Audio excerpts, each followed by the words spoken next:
Hello YouTube, welcome back to Young Henry Gaming, and this is the final mod review for the Ice and Fire Dragon mod. So I wasn't able to post on September 1st, all my footage got corrupted, so I had to remake the entire video. So this is, yeah, I'm just gonna get right into it. So first thing I'm going to be showing you is the Mermaxes. Now the Mermaxes are these insect-like creatures that live in the jungle or the desert, but I'm just going to show you the jungle one. There's no difference between them, it's just they have different colors. Now, the first thing you need to learn about the Mermaxes is that there is a different insect kind of creature in the colony. The first one is the worker. Now, the worker are like the gatherers of the colony. They go outside and collect items, and they bring it inside of the lair, which is right there. Next, we have the soldiers, stronger than the workers, except that they don't collect items like the workers and escort the workers while they collect resources. Next, we have the senator, which are like the hunters of the colony. They mainly kill animals and bring food for the colony. They also can camouflage with whatever the block they're standing on, which is pretty cool. Next, we have the royals. Now, the royals are very uncommon in the colony.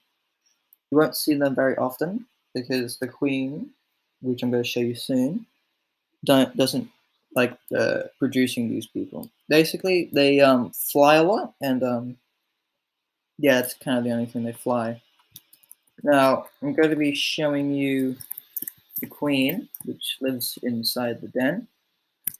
This is the queen right here. Now, it's the biggest member of the colony and is the only one that can reproduce eggs, which you can see on the floor. Now, whenever the queen is laying eggs, the workers would normally take the eggs to nursery room where they get hatched and help the colony out. So that's kind of the whole point of the queen. Now I'm going to be showing you some crafting recipes with the Mermaxes. This is what they drop upon killing them. They drop chunk resin, stingers, and basically the skin. So the first item you're going to want to make after conquering a nest would be a Mermax Swarm. Now a Mermax Swarm is a legendary weapon that summons 5 Mermax Swarmers to defend it for 30 seconds. Now, a Mermax Swarmer is like a very small, like little insect kind of thing that will attack anything in the vicinity. And how to craft it is by using a stick, hardened chunk resin, which is very easy to craft. You just need 4 chunk resin to make it into a block. And we get jungle Mermax eggs, which contain a worker, which I'll tell you how to get soon. Now, next, we've got 2 armor sets. We've got the desert one and the jungle one. No difference between them, it's just that they have different colors. You just craft them like any other normal crafting recipe, just with 24 of the skin in total, and then you can craft it. And probably one of the most important items in this in the Mermax community would be the Mermax command staff. Now, this is how you craft the command staff. You need 2 wither bones, a stinger, and 3 pieces of the skin. Now, I'll show you more about that because this staff would basically help you get the eggs. Another thing that you can create with the Mermax skin is, well, weaponry and tools. The tools have normal crafting recipes except to replace the sticks with wither bones and the materials with the skin. Now, this is how you craft the sword, which is just a little example. Now, all these weapons will do +4 damage against non-arthropods and deathworms, which are which I covered in the last video. And this is how you create a stinger sword, which is just put a stinger on top. Now, the stinger would give your sword a poison effect, which would be very useful in day-to-day combat. Now, how to collect the eggs? You're gonna take the jungle stuff and some chunk resin, which I took earlier. Now, what you're gonna do is, upon finding another nest, you're gonna use the jungle stuff on the queen, and you see all that text I've got here? That means I have bound the stuff to this colony. Now, if I right-click, we now have colony options. We've got the food room, the nursery room, and the two entrances. Now, I can delete the food room, and I could make more room for the thing, but the colony opinion, you notice that I have 0 of it. Now, if you want more opinion, you're going to have to give the workers the resin. This guy's got a full mouth, hold on. If you give them the resin, then they'll start to bond with you, and overall, they'll like you a lot more.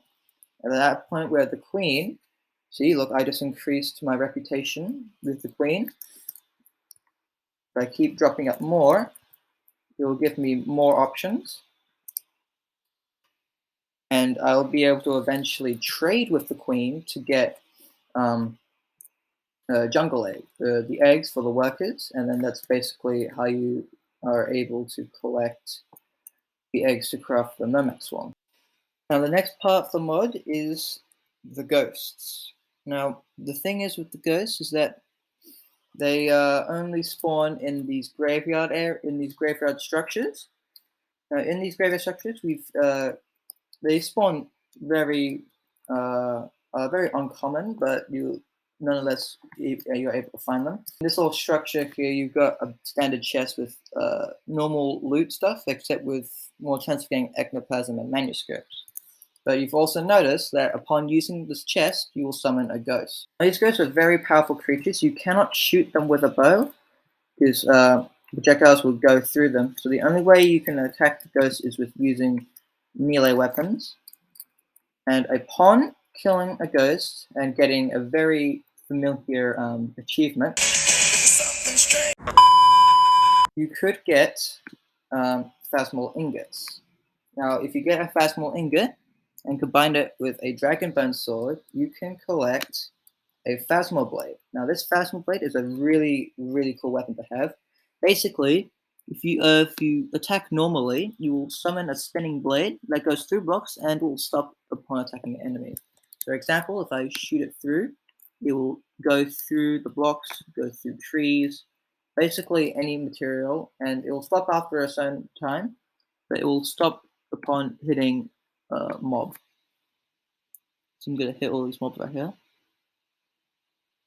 Yeah, let's go. Another thing about the graveyard is that when it's nighttime, the soil will actually summon more ghosts, so it's best to raid these kind of areas while it is still day. Now, for the final part of the mod, we're going to be talking about the undead. Now, the undead are mainly found in the frozen biome, but at night, apart from normal monsters, you will find this guy, which is a undead lich. Now, the undead lich has options to summon all of these different kind of monsters to fight you, which will, attack you. But upon killing these guys, you could, out of all the good loot out of these guys you can get, you will get 2 swords, one that's really strong, one that's not really that good, and the staff, and a dreadlet staff, which upon using it will fire a frozen skull, which will home onto an entity, which is pretty cool. Now, probably the most important part of this mod is that upon killing the lich, you may get a Gravemaster's key. Now, upon using the Gravemaster's key on the structure, you will open the door, and basically you can now enter the structure. On fighting all the mobs, you can collect a lot of different materials, which is really nice. Anyway, that's all for this mod showcase. Hope you enjoyed it. If you did, please hit the like, subscribe button, hit the notification bell if you want to see more videos like this, and I'll see you later.